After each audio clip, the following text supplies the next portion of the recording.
This is Mall 205, located on Stark Street between 96th and 102nd Avenues in the Hazelwood neighborhood of Southeast Portland.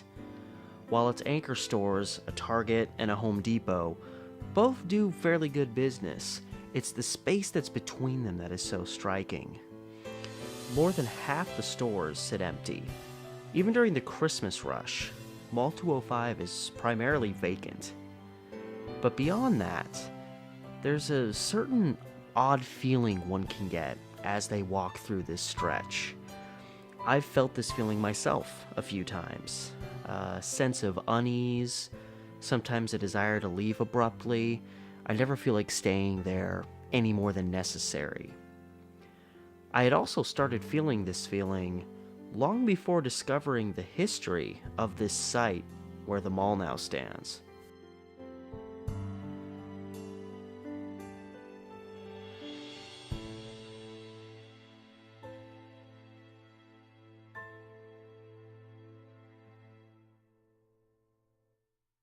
Going back to the turn of the century, 1900, this property was open agricultural land in an area that was primarily undeveloped at the time.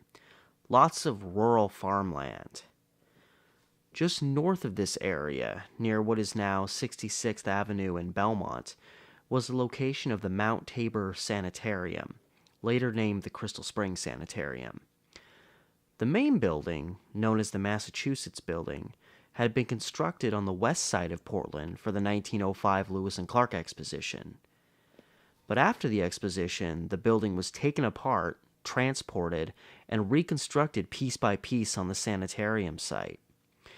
Reports were that scores of mentally ill men who resided utilized through excessive labor in reconstruction of this building.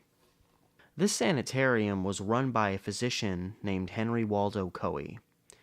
Coe was born in Wisconsin in 1857, rose to prominence working in the Dakota Territory, and was a close personal friend of Theodore Roosevelt.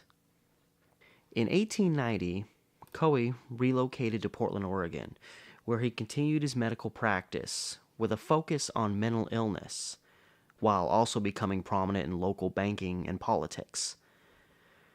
With his affluent status in the Portland area, one could presume he was a man capable of getting away with a great deal without facing any direct scrutiny.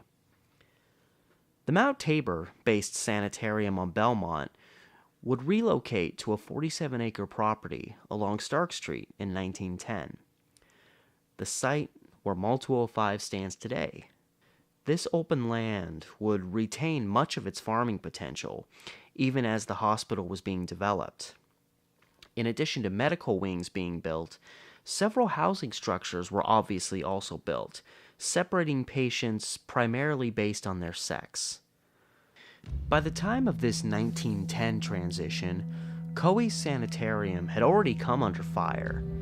In 1909, they were investigated after multiple complaints came about regarding poor food, patients being used for excessive manual labor, unsanitary conditions, neglect, and mistreatment by the hospital staff.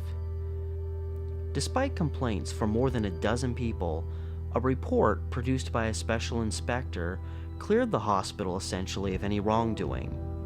The report even dismissed hospital responsibility in the recent suicide of patient Martha T. Jenkins. After being left alone in a kitchen, Jenkins reportedly pulled out a knife and slit her own throat. In a 1917 letter, penned by Henry Coe himself, he claimed no suicides had occurred at his sanitarium, a statement that was obviously a lie. Another patient, Dave Murphy, also died on the property. His death occurred in 1908 after he was left alone in a bathroom. The wording in the special inspector's report about this case is really odd and even indirect about how exactly Murphy's death happened. It's uncertain whether he fainted and fell and that caused his death, or possibly a drowning occurred. He was in a bathroom and maybe he collapsed into a bathtub. You really can't understand based on the report's wording. And either way, this was a very troubling death on its own, potentially the result of non-attentive workers. And once again, it was explained away as just a simple accident. It seems all the claims were excused, but this would not be the last time that Morningside Sanitarium would come under scrutiny. In 1955, the hospital was investigated again as Coey's son Wayne was being scrutinized for using hospital money for personal means, including paying for vacations that his family went on. Interestingly enough, another complaint addressed in this 1909 report suggested that Alaskan natives being kept at the hospital who had been found to be sane were still kept much longer at the sanitarium. It's argued this happened because the more patients the sanitarium had, the more government money they were able to attain. This is primarily due to an agreement that was reached between the hospital and the territory of Alaska, which again, being in 1909, this was still not a US state. In the desolate world that was the Alaska Territory, mental hospitals were non-existent. Anyone suffering mental illness there had to travel at least to the state of Washington to receive help of any kind. And at the turn of the century, both Washington and Oregon started taking in many, quote, mentally ill people from Alaska. In Oregon, they were initially sent to the mental hospital in Salem. This was until 1904, when Coey's Morningside Hospital agreed, through a private contract with Alaska, to begin taking in their mentally ill residents. From 1905 till 1968, when the hospital finally closed, the hospital received anywhere from 3,500 to 5,000 Alaskan residents. And many of these residents weren't necessarily ill at all. In addition to those who had serious mental problems, Alaskan citizens would also be sent to Oregon for ailments such as alcoholism, deafness, not speaking the English language, epilepsy, and homosexuality. In the rough and tumble world of Alaska, potentially mentally ill people went before a 6-person jury, and if found to be mentally ill, they would take the long 2,000-plus mile trip, sometimes by dog sled, to Portland, completely unfamiliar surroundings, where many of them would end up spending the rest of their lives. During the 1955 investigation of Wayne Coey, further complaints arose regarding the hospital's treatment of its Alaskan patients. This investigation was relevant in the 1956 establishment of the Alaska Mental Health Act, which advanced capabilities there to address mental illness, allowing some of these Morningside natives to begin returning home. However, and most tragic, many of these Alaskan natives who died while still in Oregon were buried in cemeteries all around the city, many in unmarked graves. Most families of these deceased individuals were never contacted, leaving endless families to wonder what ever happened to their loved ones that were taken to Morningside. It's impossible to say for sure how many Native Alaskans died here, and there had been claims of multiple deaths of these natives while there. By 1960, Alaska had severed ties with Morningside, leaving the hospital very lacking in patients and struggling to stay open. By 1968, the hospital shut down, and the property was sold off. Lenrich Associates purchased the property and slated it as the site for a new shopping mall, Mall 205, which was built in 1970. Like many hospitals of the past, especially hospitals that house the mentally ill, the Morningside Hospital's history is a curious one, and considering how many residents died, literally hundreds, over the decades while staying at this hospital, including those like Martha T. Jenkins and Dave Murphy, who met with particularly tragic ends, no one can deny the location's potential as a haunted site. This brings us back to today, present-day Mall 205. What's interesting about this location is that despite being located in a bustling area, located near a freeway and public transit lines, and despite being the only shopping mall in all of Southeast Portland, the mall has never been wildly successful. Even at its peak, it never came close to reaching expectations. The mall has struggled to stay open literally for decades, despite the success of its anchor stores, which were originally a Montgomery Ward and a White Front.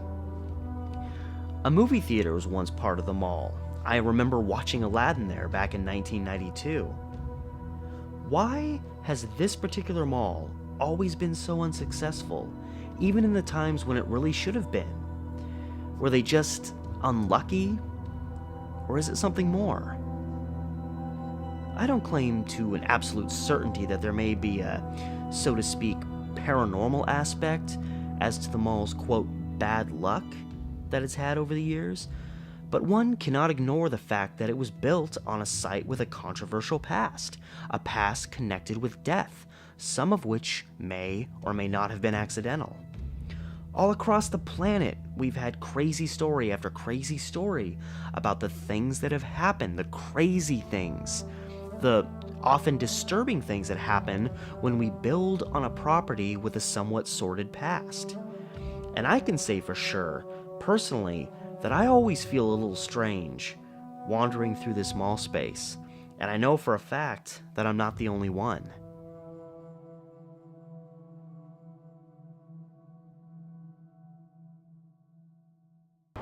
What if there is, maybe, up for you to decide, what if there's something, let's just say a little bit off about the land that this mall was built on and the kind of sordid history that's behind it?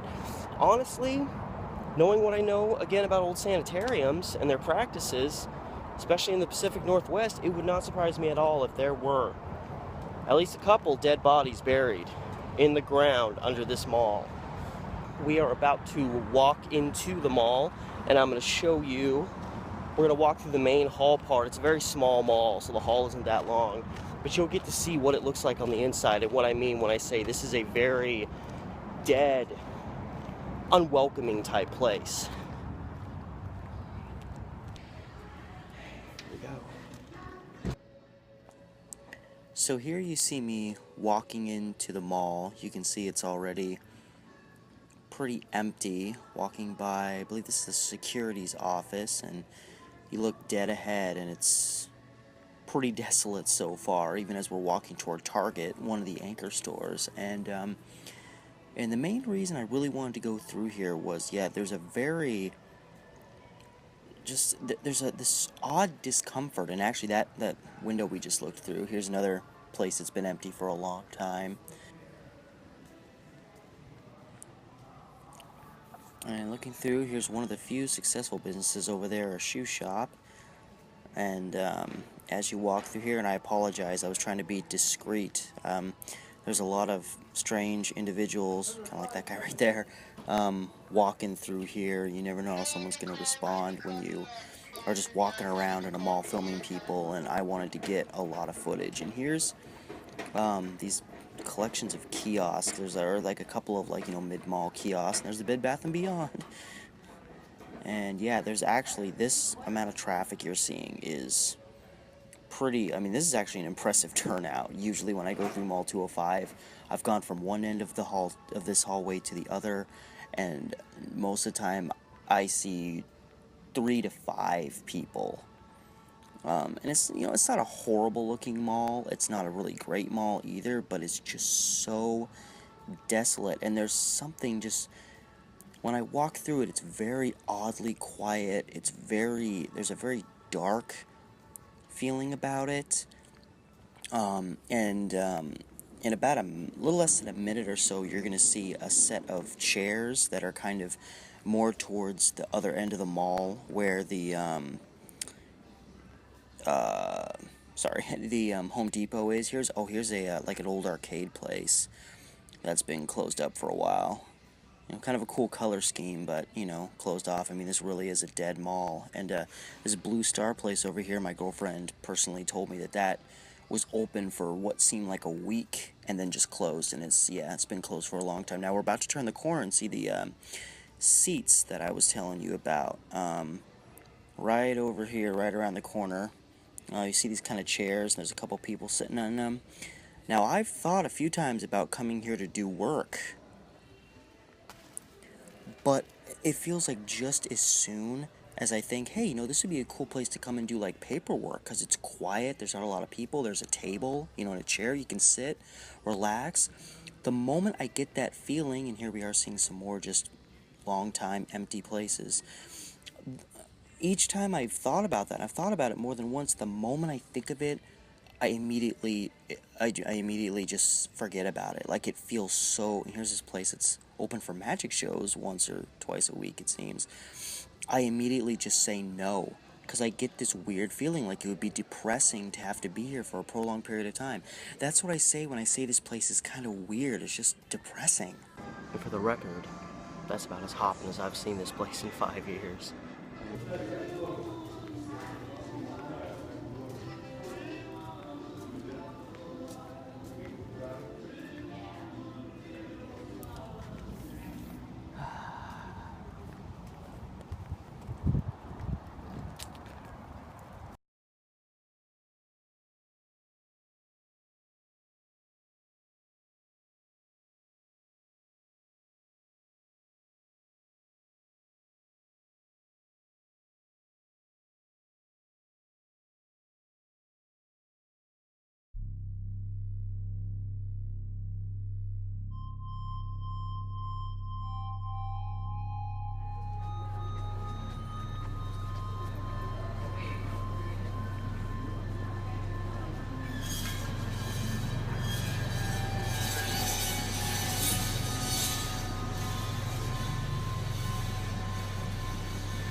So this is essentially what the Christmas rush at Mall 205 is like. Here we are, it's only a few days before Christmas and quiet as a mouse. So in all fairness, the Target and the Home Depot, the two current anchor stores to the mall over here, do get considerably good business. But I feel like they get good business just because of what they are. Like, if you put those two stores practically anywhere else by themselves, they'd still get just as good, if not better, foot traffic. So the anchor stores are doing just fine. It's just, with the exception of maybe like the Bed Bath & Beyond in the middle that does okay business, there's just nothing else really kicking. Nothing consistently, at least in this place. Oddly enough, these little extension buildings, like this one over here, there's a little bit more back there.